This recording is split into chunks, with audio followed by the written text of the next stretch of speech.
que nous aimons. Et quand je pense à mon frère qui n'avait pas encore 56 ans, mais qui est parti dans la gloire céleste, quand je pense à ma mère, 86 ans, quand je pense à mon père, 79 ans, quand je pense à mes enfants, je suis obligé de dire avec beaucoup de nostalgie, avec ces bons souvenirs, que les plus belles réunions, je les ai eues à ce moment-là. Parce que c'est pas... Si nous sommes la lumière, si nous sommes le sel, si Dieu est avec nous, nous devons avant, sauver les nôtres. Il est écrit dans la parole de Dieu, c'est Actes au chapitre 1, verset 7, vous recevrez une puissance et vous serez mes témoins à Jérusalem. À Jérusalem, c'est chez nous, et ensuite en Galilée, en Samarie. Je crois qu'on ne peut pas parcourir le monde entier évangélisant les autres, voulant sauver les autres, et que le chez nous est perdu. Je pense à un jeune prêtre, c'est un témoignage d'un jeune prêtre. Il avait l'ambition d'aller dans le monde entier, alors il prenait les vols de partout, dans tous les pays étrangers. Alors il avait à cœur de sauver le monde. Et puis il a parti de partout, et puis le temps a passé. Il est devenu vieux. Il a rentré chez lui, vraiment désolé. Il dit, Seigneur, j'avais l'ambition de sauver le monde entier, et je n'ai pas gagné une âme.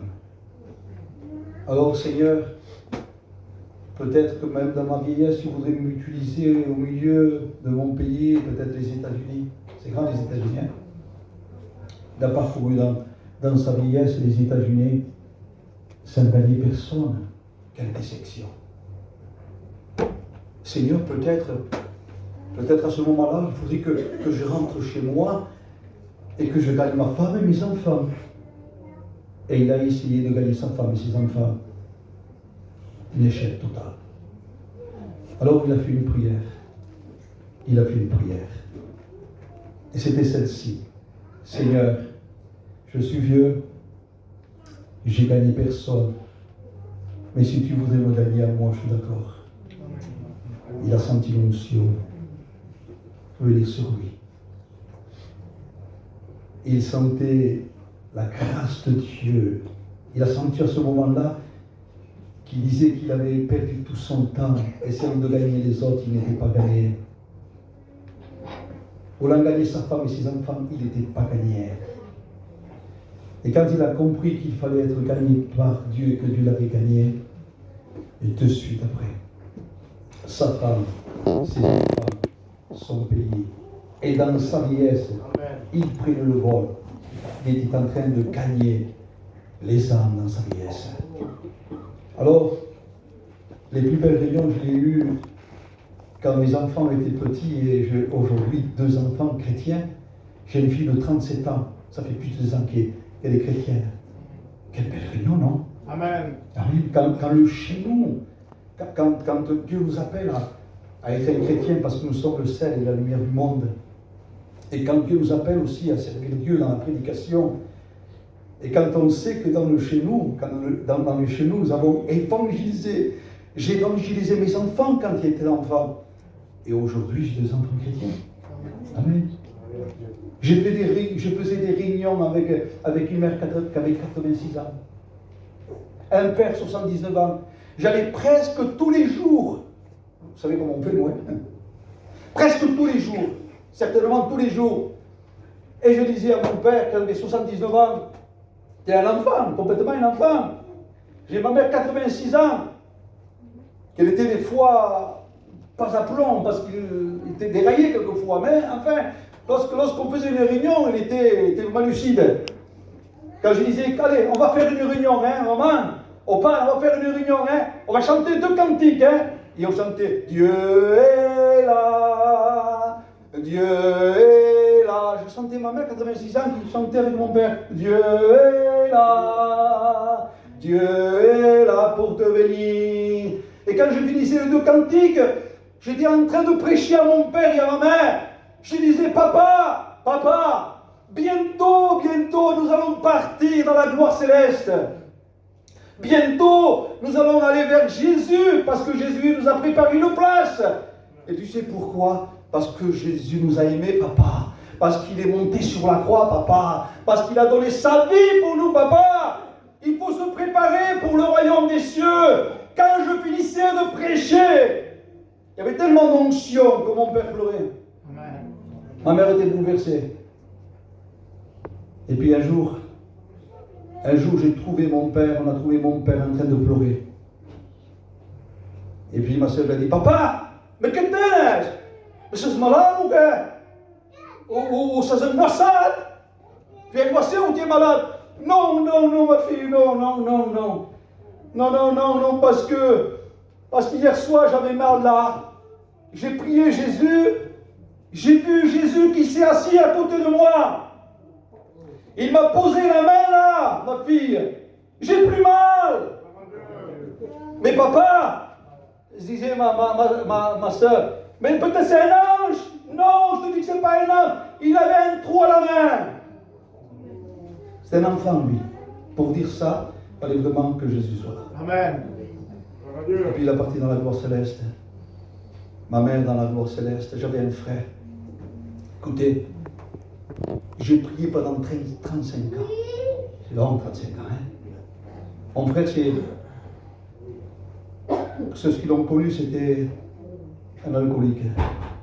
Il a commencé à boire, il avait 12 ans, jusqu'à 54 ans. Il ne pouvait plus boire, parce qu'il a frôlé la mort pendant je ne sais pas combien de fois. Je priais pour lui, je sentais la mort venir sur lui, et Dieu me disait qu'il allait mourir. Et je faisais cette prière à Dieu, je dis, Seigneur, j'ai qu'un frère, ne permets pas qu'il parte sans toi, Seigneur, il est perdu. Et s'il te plaît, fais quelque chose, Seigneur, rends le malade s'il faut, fais-le rentrer à l'hôpital s'il faut, mais Seigneur, qu'il ne se perde pas, qu'il ne meure pas.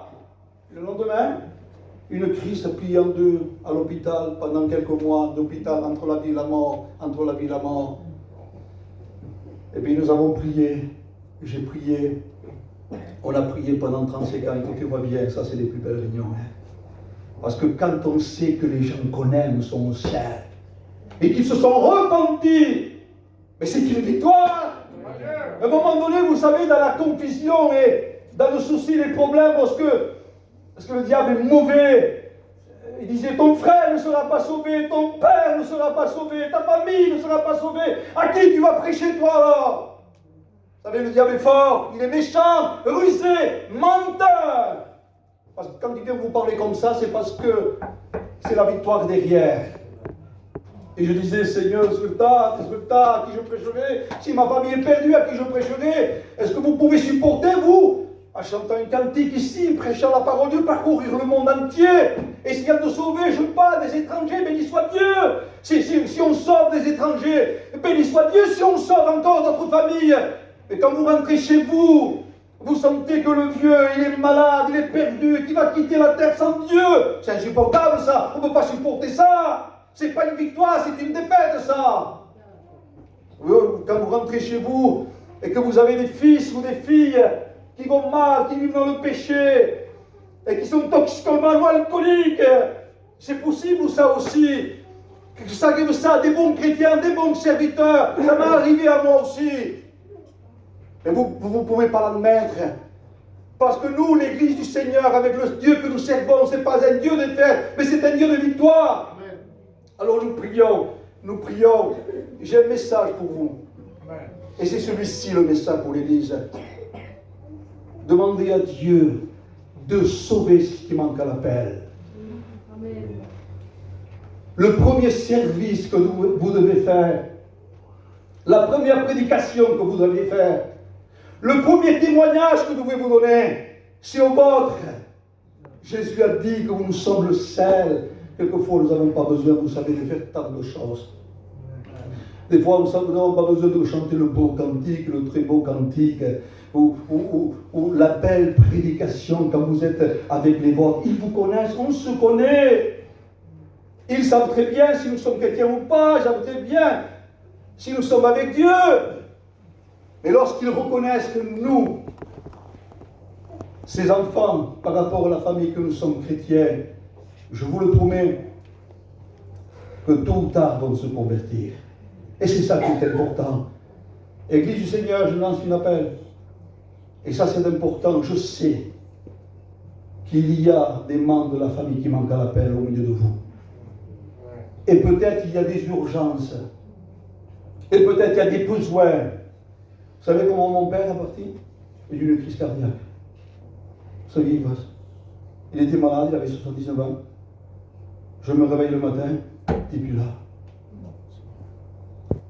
Ça peut arriver ça aussi. Mais je n'ai pas de regret. Parce que j'ai prêché à ma famille. Amen. J'ai vu mon père pleurer. Amen. J'ai vu mon père prier. J'ai vu aussi ma mère aussi quitter la terre avec Dieu. J'ai vu mon frère, écoutez-moi bien, 35 ans de prière, il était fermé. On ne pouvait pas l'évangéliser. Personne ne pouvait s'approcher de lui. Et lui, par la grâce de Dieu, un jour il est arrivé vers moi et il m'a dit, Pachai, je te demande pardon, jamais de sa vie. Et jamais de sa vie il a demandé pardon à quelqu'un. Il était en train de pleurer, il était vraiment malade, je l'ai dit, je le prenais. J'ai souffert avec lui, il nous a fait souffrir. Mais nous l'aimons, j'aimais, vous savez comment nous sommes, nous, avec la famille. On l'aimait, je le prenais comme ça, il ne tenait presque pas debout. Je l'aidais. Et quand il rentre chez moi, il me regarde comme ça, il me regarde et il se met à pleurer, il me dit, Pacha, je te demande pardon. Et la deuxième chose qu'il m'avait dit, Pacha, je veux aussi Jésus. Et avant de partir, je l'assistais à l'hôpital. Si vous savez comment il est parti, c'était quelque chose d'extraordinaire.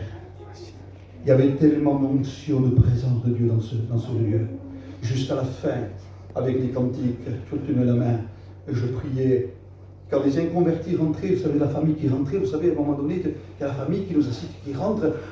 Il disait, Pachai, on dirait que ce lieu est en train de trembler. On dirait que l'hôpital est en train de trembler. Pas écrit ça, hein.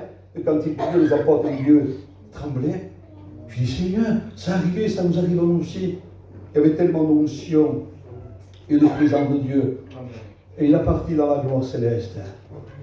Église du Seigneur, nous avons quelque chose à faire. C'est de sauver.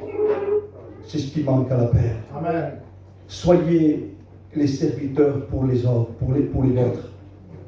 Soyez les chrétiens pour les vôtres. C'est une promesse. C'est une promesse. La Bible dit ceci, qu'il y a plein de promesses qui sont pour nous et pour les autres. Et je voudrais maintenant lire un verset de la Bible pour vous. Et ce verset se trouve dans l'épître de Jean au chapitre 3, verset 20. J'ai quelque chose pour vous ce soir. Écoutez si c'est beau. Et on ne peut pas mesurer l'amour de Dieu. On ne peut pas mesurer la grandeur de Dieu.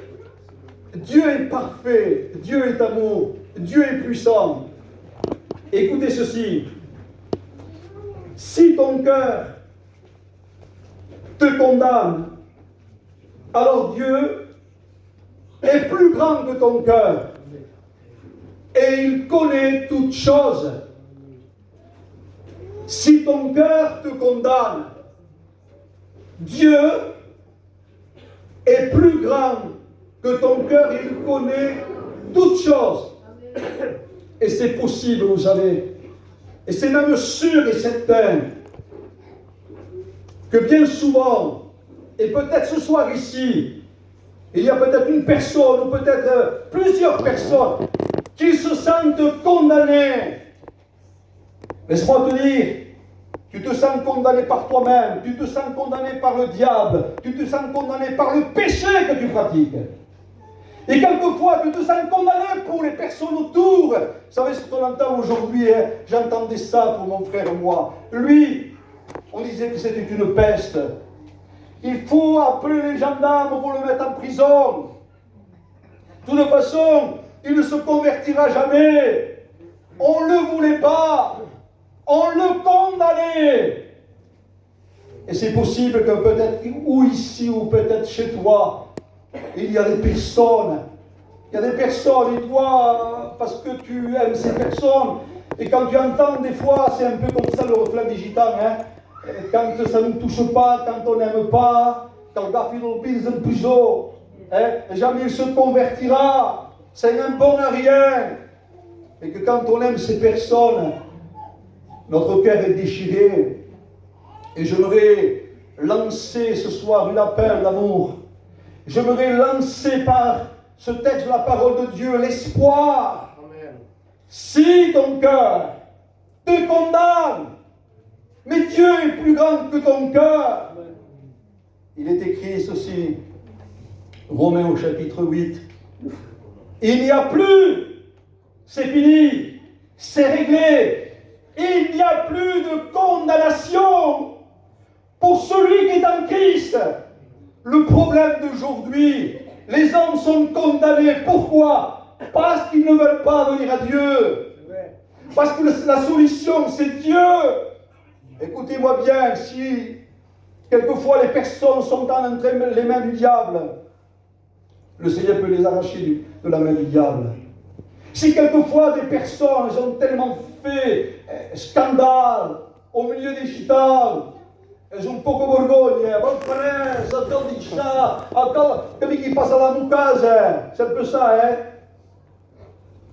Et si nous venons à Dieu, le Seigneur prend les choses en main.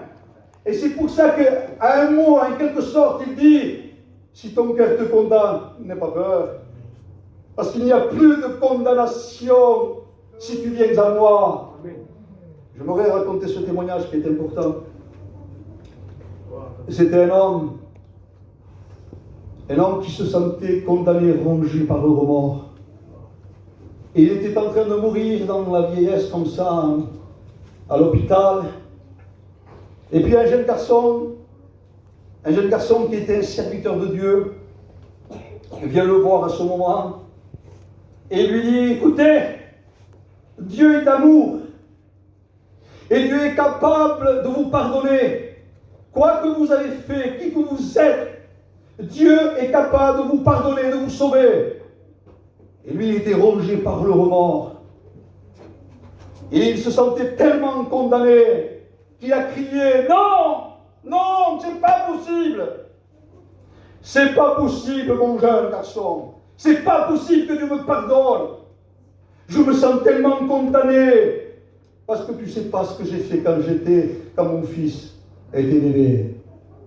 Mon fils qui était bébé, il s'appelait Raoul. Alors moi, j'étais sous l'effet de l'alcool. Et là, il m'a pris une méchanceté pour faire mourir mon fils. Je l'ai pris, je l'ai jeté par la fenêtre. Et tu sais qu'est-ce que j'ai fait, mon fils, comme un lâche, depuis tant d'années? J'ai fui la police. C'est pas possible. C'est impossible. C'est impossible que Dieu me pardonne par le geste que j'ai fait. Et puis ce jeune garçon qui était serviteur de Dieu, il lui dit, ce garçon que vous dites ne s'appelait pas Raoul. Et lui, il le regarde et dit, mais comment vous le savez? Comment tu le sais, le garçon? Et ce jeune garçon que vous dites là, n'avait pas, quand il était bébé, un médaillon sur lui. Mais comment vous le savez? Alors il fait ça avec la main. Il ouvre la main.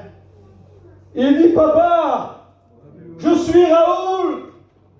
Et je viens te dire que Dieu te pardonne. Je viens te dire que Dieu t'aime. Et qu'est-ce qui s'est passé ici? Une explosion de joie et de victoire. Le papa en train de pleurer.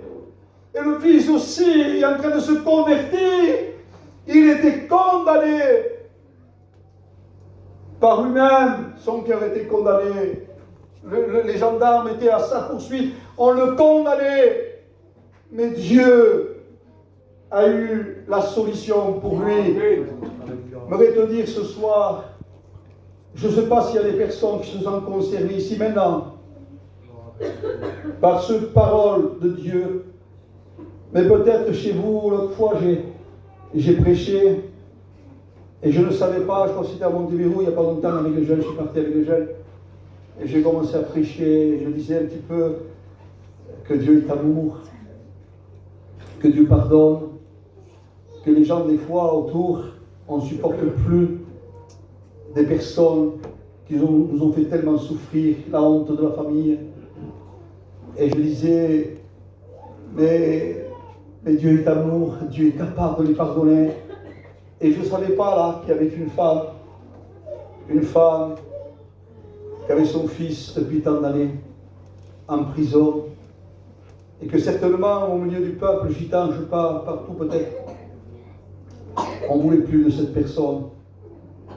Et cette femme avec le cœur brisé, quand je fais l'appel, il s'est levé et on a prié pour elle. Voyez comment Dieu est bon. Voyez comment Dieu nous aime. Dieu est amour. Dieu est amour. Si ton cœur te condamne par rapport à des personnes que tu aimes, parce que quand on fait du mal à des personnes que tu aimes, c'est à toi qu'on te fait du mal. N'est-ce pas? Quand on fait un mal à un fils, par exemple, ça vous a pas arrivé, vous? Un fils tombe, un enfant tombe, et puis il se prend une bouteille, hein, et il s'ouvre la main. Oh, mais c'est vous que vous saignez. Mais c'est vous que vous avez mal. Mais c'est vous que vous ressentez les choses. Et à ce moment-là, vous vous dites, Dieu, Seigneur, pourquoi m'a pas arrivé à telle chose? Parce qu'on est touché par les gens qu'on aime. Et ça, c'est de l'amour. Laissez-moi vous dire que Dieu est touché. Parce que Dieu est amour. Dieu est touché parce que nous sommes ses fils. Et quand nous souffrons, quand on rentre chez nous, on voit un fils alcoolique et l'autre qui se drogue. Quand on voit quelqu'un qui nous fait souffrir et qu'on dit, Seigneur, mon Dieu, où est-ce Seigneur? Mais c'est la plus belle des choses, je vis la plus belle des choses avec toi. Avec toi, c'est le paradis, avec toi, c'est la plus belle des choses, mais quand j'arrive chez moi, c'est presque l'enfer. C'est Jonito qui disait un jour, à un moment, quand j'arrive chez vous, il disait, il avait tellement de problèmes, ce frère, c'est un ami intime, Jonito, c'est un homme de Dieu extraordinaire, c'est un copain comme ça. On est ensemble, on est unis. Et je connais ses problèmes.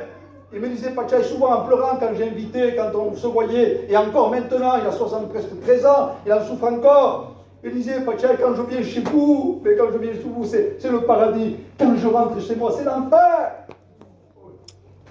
Et quelquefois, nous sommes découragés, on vient à l'assemblée, allez, on chante des cantiques, et le pasteur prêche, et puis nous sommes chrétiens, quand on rentre chez nous, qu'est-ce qui se passe? Qu'est-ce qui se passe? Eh bien, c'est pas la lumière, c'est les ténèbres. Eh bien, c'est pas le salut, c'est la perdition. Et on voit tellement de choses, écoutez-moi bien. Il faut préparer les nôtres. Et c'est nous la clé pour préparer les nôtres. Vous espérez à ça? Vous ressentez le besoin? Moi, plus que jamais, je ressens le besoin. Toi. Et je sais, il y a dans mon cœur aussi, comme l'apôtre Paul qui disait, le moment de mon départ approche, je le sais, je veux partir. Il le sentait, il le ressentait, je veux partir, le moment de mon départ approche. Et moi je ressens aussi, parce que nous avons l'Esprit de Dieu, que le moment de notre départ approche. Bientôt l'heure de Dieu va sonner. Bientôt on va entendre le son de la trompette. Il descendra du ciel à la voix d'un archange, au son de la trompette. Les morts en Christ vont ressusciter et nous on partira. Mais c'est pour bientôt ça. C'est pour bientôt. Il faut être prêt, préparer les nôtres. Amen. Demandons à Dieu qui nous conduise, Seigneur. Je ne veux pas partir sans mon frère, sans mon fils, sans ma fille, sans ma femme, sans mon mari. Je veux partir avec eux. C'est une promesse. Il faut s'engager aux promesses. il faut se faire violence aux paumés. Ce sont les violents qui s'emparent du royaume des cieux. Hein. Moi, je disais pour mon frère, 35 ans de prière, hein, je sentais une voix qui venait. Jamais il se convertira, jamais il se convertira. Et c'est vrai, humainement parlant, jamais. Il était tenu par les ténèbres, il était tenu par le péché. Et pardonnez-moi, il était tenu par des démons. Allez sortir quelqu'un, vous, qui est possédé. Qui peut lui rien posséder? Qui peut libérer un toxicomane, un alcoolique, quelqu'un qui est pris par le diable et par le péché? Et qui peut le faire ça? Pas nous. Et lui, oui. Amen. C'est pour ça qu'il dit, si tu te sens condamné par toi-même ou par ta famille, Dieu est plus grand que ton cœur. Amen. C'est possible qu'il y a des chrétiens qui disent, Seigneur, je suis devenu un lâche. J'ai tellement prié pour les miens. J'arrive plus, Seigneur. Je me sens même condamné par moi. Est-ce que je suis un bon chrétien? Est-ce que je suis un bon serviteur? Est-ce que, Seigneur, est-ce que tu m'entends, Seigneur? Je me sens condamné. J'arrive pas à sauver les miens. C'est possible aussi ça, hein? Si ton cœur te condamne, Dieu est plus grand que ton cœur. Amen. Il n'y a plus de condamnation, c'est fini. Quand nous sommes chrétiens, nous sommes la lumière, on n'est pas les ténèbres, et c'est la lumière qui gagne sur les ténèbres. Quand nous sommes chrétiens, nous sommes sauvés, et c'est le salut qui gagne sur la perdition. Amen. Pourquoi la Bible dit que nous sommes plus que vainqueurs par celui qui nous a aimés? Nous allons rester avec les bras croisés, nous allons rester en défaite, mais Dieu n'est pas un Dieu de défaite, c'est un Dieu de victoire. Un Dieu de bénédiction, un Dieu de promesse. La promesse de la Bible, écoutez, le Logos, c'est la parole écrite. Le Logos, c'est la parole écrite. Il y a plus de 3000 promesses pour nous. Et le Logos est aussi le Réma, la parole aspirée, la parole qui vient à nous, qu'elle est vivante. Amen. Mais c'est ça, c'est pas simplement un livre religieux, le Logos. La parole, c'est pas une parole religieuse. Non, une histoire religieuse, non. C'est le Réma, parole vivante. Amen. Jésus a dit, ma parole, elle est esprit et vie. Amen. Amen. Elle est pour nous, cette parole. Elle est esprit et vie. On est sauvés pour sauver les autres. Amen. Dieu ne nous a pas appelés à nous sauver à nous et pas les autres chez nous. C'est une promesse. Quand Dieu dit, écoutez-moi bien, je me réencourage les chrétiens, nous avons peu de temps. Encore un peu de temps, bien peu de temps. Celui qui doit venir viendra, on n'en aura pas. Hein. Mais c'est la Bible qui le dit. C'est le Logos, c'est le Réma qui le dit. Ça va s'accomplir. Mais il faut se dépêcher. Il faut saisir les promesses. Il faut prendre à cœur. On est en train de perdre du temps. Et voyez-vous que dans la vie est en train de nous faire perdre du temps. Oh, que les temps sont difficiles, on dit. Oh, que ça va mal. Oh, avec le téléphone là pendant des heures. Pardonnez-moi, sans ne faire aucun jugement. J'ai aussi un téléphone pour téléphoner, moi. J'ai aussi Internet sur le téléphone pour des prédications ou pour chercher quelque chose quand je ne trouve pas, parce qu'on a tout sur le téléphone. Hein. On appuie sur le bouton, on a le monde entier. On sait tout. Si on ne sait pas quelque chose, vous êtes à 2h du matin, voilà, c'est pas de chose. Prenez l'Internet. Tapez sur Internet, vous le savez. On dirait que notre temps, c'est le téléphone. On dirait que notre Bible, c'est le téléphone. Et nous sommes en train de perdre du temps. Le diable est mauvais. Il faut faire attention. Il faut chercher Dieu. Il faut vivre avec Dieu. L'apôtre Paul disait à certains, vous avez commencé par l'esprit, vous êtes en train de vivre par la chair, finir par la chair. Vous courez si bien que vous arrêtez. Mais nous ne laissons pas endormir, ni bercer, ni se laisser séduire par toutes choses. Quelquefois, on se laisse séduire, vous savez pourquoi? Les temps sont difficiles, on les séduit parce que les temps sont difficiles. Et comment? Les temps sont difficiles, d'accord? Et puis parce que les temps sont difficiles, on se laisse séduire. Si nous avons des soucis, des problèmes, des besoins, les temps sont difficiles. On dirait que ça a plus emprise que ce que Dieu dit. On dirait que le téléphone, je reviens sur le téléphone, parce que je sais que ça marche bien de lourd, le téléphone. Un enfant, vous écoutez, avant, une petite comme ça, il avait une poupée. Il avait 2 ans, une poupée, il voulait une poupée. Un enfant de 4 ou 5 ans, il n'a plus de cow-boy de 0. À 4 payoshi. Hein? Zoro. Voilà. C'était ça. Papa, comment? Qu'est-ce que tu veux pour Noël? Un téléphone. Et quand vous lui apportez un téléphone, voilà, sans internet, le petit là, à 10 euros, là, ou 15 euros, ou 20 euros, non? Vous le jetez en plein figure. Hein? Ils ne veulent pas des téléphones comme ça. Hein? Ils veulent le téléphone internet. Il est nouveau. Combien le téléphone iPhone? L'iPhone 14, non? En nouveau, non? 1200 euros. On s'achète une voiture avant avec ça. On s'achète une voiture avant. On peut s'acheter une voiture avec ça. On peut manger pendant 1 mois avec ça. Et puis on fait des cadeaux. 2000 euros, 2000 euros, 3000 euros, 5000 euros, je ne sais pas combien. On les séduit. On dirait que, même nous, le peuple putain qu'on était, simple, avoir du choc, avoir un pins, sans téléphone, sans adresse, sans domicile. Je vivais ça, moi, sans téléphone, sans adresse, sans domicile. Mais qu'est-ce que j'étais bien? Je n'étais pas attaché à rien. Qu'est-ce que j'étais bien? Moi, ci capi mattina venivo da mon casa, mangiavo mon snoise, facevo la mobile, partivi pendant 2 ou 3 heures. Je revenais chez moi. Et allez, on faisait des commissions. Et après, avec les enfants, on parlait de Dieu, on faisait des réunions de partage. C'est la plus belle des vies, ça. Mais aujourd'hui, on vit avec l'inquiétude, avec les stress. Il semblerait qu'on a tout. On a les dernières voitures. On a les plus belles clims, les plus belles maisons. On a tout. On a tout. Il semblerait qu'on n'a rien.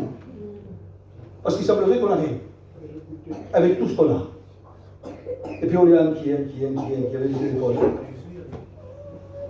Il semblerait que si nous vivons ce temps-là et se laisse percer par ce temps-là, on va faire de la dépression. Je sens, moi, qu'il y a des chrétiens qui font de la dépression. Mais pourquoi? Et parce que ils se conforment au siècle présent. Paul disait, ne vous conformez pas au siècle présent. Et il disait Démas, un homme de Dieu extraordinaire, un homme qui marchait avec l'apôtre Paul. Démas m'a abandonné pour le siècle présent. Frères et sœurs, notre domicile n'est pas là, notre vie n'est pas là. Nous allons tout quitter et nous allons partir. Le compte à rebours se met en marche. Quelle heure est-il? À l'horloge de Dieu. Vous savez, l'Église du Seigneur, que Dieu a une horloge pour son Église. Puis un homme de Dieu disait, il est minuit moins 5. Une expression comme ça. Je suppose que vous comprenez, hein, parce qu'on ne peut même pas mettre une date, une heure, minuit, un jour. Mais c'est une expression, quelle heure est-il à l'horloge de Dieu? Minuit moins 5. Il nous reste 5 minutes. Façon de parler. C'est-à-dire, nous reste peu de temps. Et que dit la Bible? Que dit la Bible? Il ne dit pas prédicateur de la 11e heure. Il ne dit pas prédicateur de la 11e heure. Mais il dit ouvrier de la 11e heure. Et vous savez qu'est-ce que c'est la 11e heure? C'est la dernière heure. 11 heures. C'est 5 heures l'après-midi. Et souvent on finit un travail à 6 heures. Une heure. Il ne reste pas trop de temps. S'il vous plaît, Église du Seigneur, prenez-le comme si Dieu vous parlerait. Comme si Dieu vous parlerait ce soir. Et que vous êtes venu à l'assemblée pour dire, Seigneur, si je pouvais avoir un petit mot, Seigneur. Tu vois, Seigneur, comment je vis, tu vois les attaques, tu vois les problèmes, tu vois comment on est, Seigneur. J'ai besoin d'un mot. Vous n'avez pas prié comme ça aujourd'hui? Vous n'avez pas prié pour la réunion aujourd'hui? Vous n'avez pas prié pour que Dieu vous parle aujourd'hui? Pardonnez-moi, je n'ai personne ici. Mais je suis dans la famille. Amen. On écoute l'évangile, on va à une réunion comme si, je ne sais pas. Je suis étonné.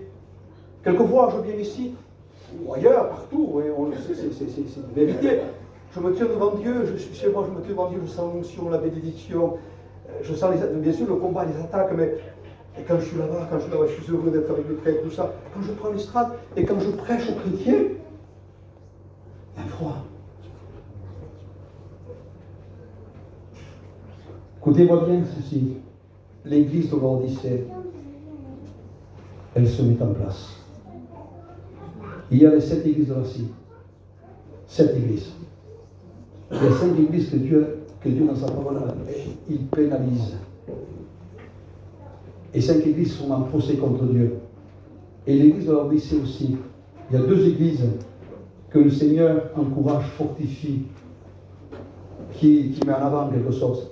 C'est Smyrne et Philadelphie. Et la Philadelphie, c'est la 6e église avant l'église de l'Odyssée. La 6e église, Philadelphie, signifie, écoutez-moi bien, église de Philadelphie signifie amour fraternel, ou amour pour Dieu. Et il dit, retiens ce que tu as, afin que personne prenne ta couronne. C'est d'accord? C'est d'accord, hein? Retiens ce que tu as, afin que personne prenne ta couronne. Ou sinon, c'est la 7e église qui se met en place, l'église de l'Odyssée. Il dit, parce que tu n'es pas froid, puisque tu es froid ou bouillant, mais parce que tu es tiède, je te vomirai de ma bouche. Il dit, je me tiens à la porte. Je me tiens à la porte. Vous imaginez? Écoutez-moi bien. Je sais que je suis en train de dire quelque chose que vous savez, surtout les pasteurs. L'église de l'Odyssée. Jésus dit, je me tiens à la porte, c'est-à-dire qu'il est dehors.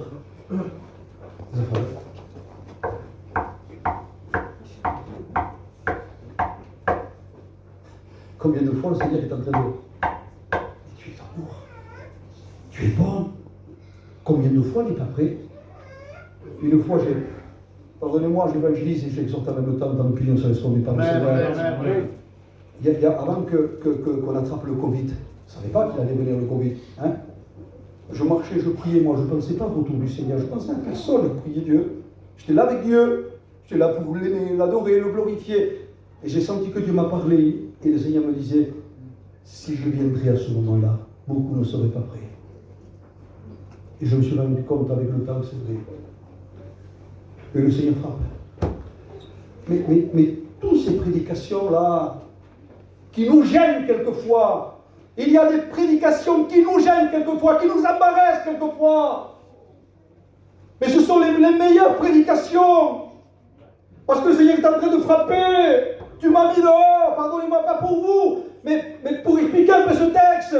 Mais je frappe, je suis obligé de frapper avec des messages durs. Je suis obligé de frapper pour reprendre certaines personnes, parce que tu m'as mis dehors. Je frappe. Je frappe. Si quelqu'un entend ma voix et ouvre la porte, je rentrerai chez lui. Vous imaginez une église qui a mis Jésus dehors, et lui dans son amour il frappe. Mais qu'est-ce qu'il se lave est trop gentil. Combien de fois je me suis dit pour moi, pourtant vous savez, on se connaît tous et on est tous sincères. Hein. Ma vie c'est Jésus. Hein. Vous me donnez le monde entier, je vous le rejette alors 1000 fois. Vous me dites, décédez au péché, je me meurs. Pour moi, Jésus, c'est plus que le ciel, c'est plus que l'éternité, c'est plus que tout. Je n'arrive pas à réaliser. Il me faudra toute une éternité pour expliquer la grandeur et l'amour de Dieu qu'il y a dans mon cœur. Pourtant, on est à fond, hein, mais on sent des fois, on sent que ça nous échappe. On sent qu'on a besoin d'être repris par Dieu. Comment? Toi aussi, pasteur, tu es repris, toi, ça fait 40 ans que tu marches avec Dieu, ça fait plus de 36 ou 37 ans que tu prêches, tu es repris. Et bien sûr, tous les jours, le Seigneur me reprend. Et tous les jours, J'entends la voix de mon Père. Et je sais que c'est mon Père qui me reprend. Ce n'est pas le diable qui m'accuse. C'est mon Père qui me reprend. Et je m'incline devant lui, je me mets à genoux, je dis merci. Parce que tu me reprends comme un Père. Tu as raison de me reprendre. Parce que tu me laisses comme ça, je veux me perdre. Je vis dans un corps qui n'est pas le mien. Je vis dans le moi, dans l'orgueil, dans la vanité. Je vis dans un corps de mort. C'est Paul qui le dit. Tant que je vivrai dans ce corps, je vivrai loin du Seigneur. Et il appelait le corps de la mort. Il faut se laisser bouger par Dieu. Amen. Allez, juste ça, allez. Juste ça. Quand on faisait des réunions avant, je me rappelle, moi. Quand on rentrait, vous savez, on n'entendait pas de bruit. On entendait des frères prier. Et puis on entendait sangloter. On entendait des paroles en langue. Des frères et des sœurs qui sanglotaient. Quand on chantait un cantique, c'était le ciel sur nous. Quand on prononçait le nom de Jésus, mon Seigneur Jésus, il n'y avait pas besoin de messages éloquents, il n'y avait pas besoin de cantiques éloquents.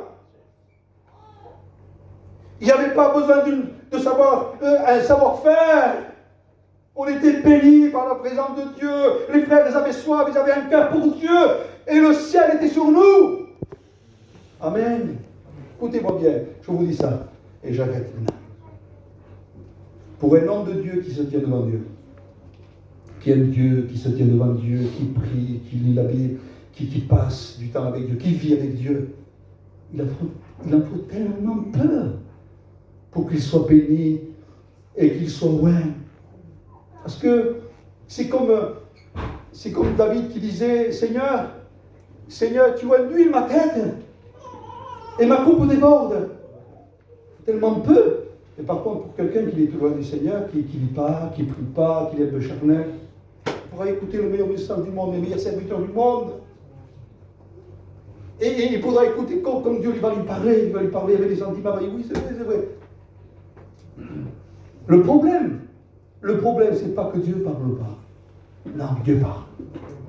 Le problème, c'est pas que Dieu bénit pas, il bénit. C'est sa nature de parler, c'est sa nature de bénir. Le problème, c'est nous. Qu'est-ce qu'on fait? Comment on vit? Une fois, je disais à la Tarasco, j'étais pasteur à la Tarasco, permettez-moi de vous dire ça. Amen. Je disais, écoutez, on va prendre un stylo et une feuille bien blanche. Et nous allons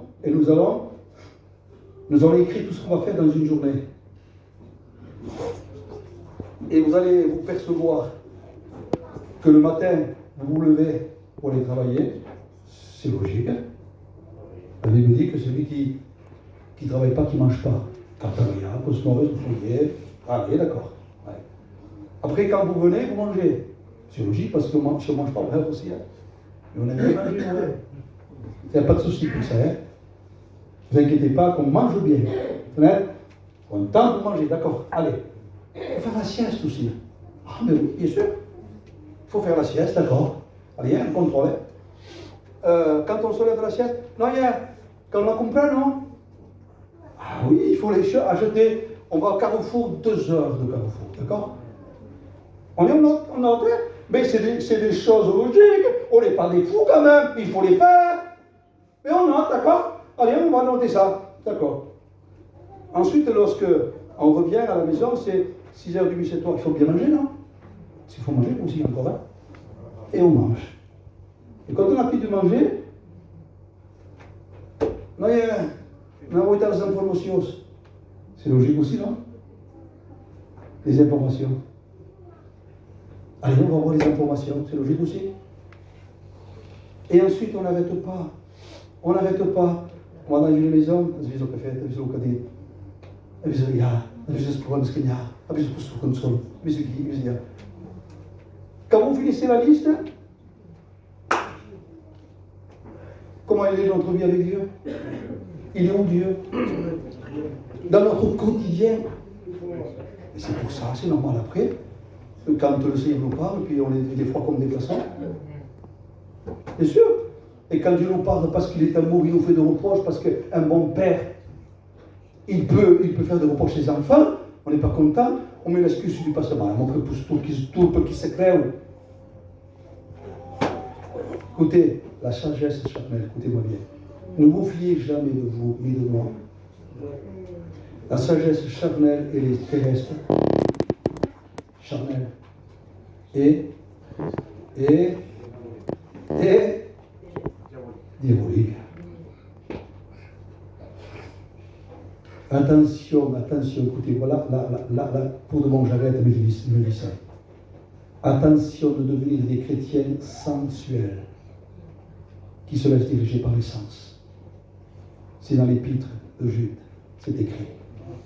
L'homme sensuel, qui se laisse diriger par les sens, pour le voir, pour l'entendre, pour le penser, pour le goûter, il est dépourvu d'esprit.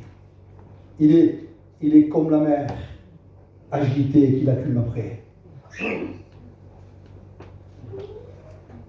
Que nous ne soyons pas ces hommes sensuels, les hommes spirituels. Amen. Je mangeais à midi, les frères, je mangeais à midi. Je dis, Seigneur, je dis, mon Dieu, je mangeais quelque chose que nous aimons, mon jetes. C'est bon, hein?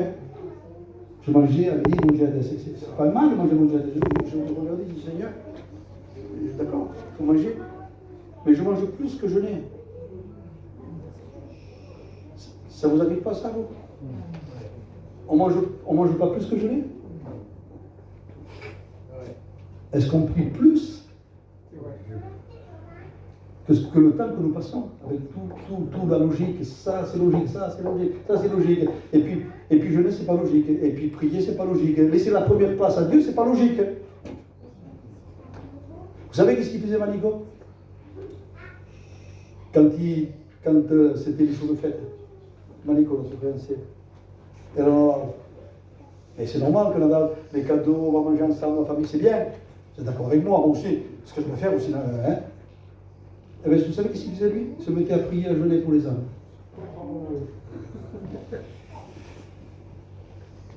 Voilà. Et quand il venait faire des missions, eh bien, il restait 3-4 jours. Il mangeait que le soir. Mais aussi, ça payait. Hein. Dieu le bénissait. Hein. Puis, nous avons encore, nous avons la nostalgie encore, les souvenirs de cet homme de Dieu. Amen. Amen. On rend Jésus. Amen. Alléluia. Et bien maintenant, je termine. On va s'incliner. Puis on va prier notre Dieu, on va laisser la place au pasteur. Gloire à Dieu. Gloire à Dieu. Gloire à Dieu.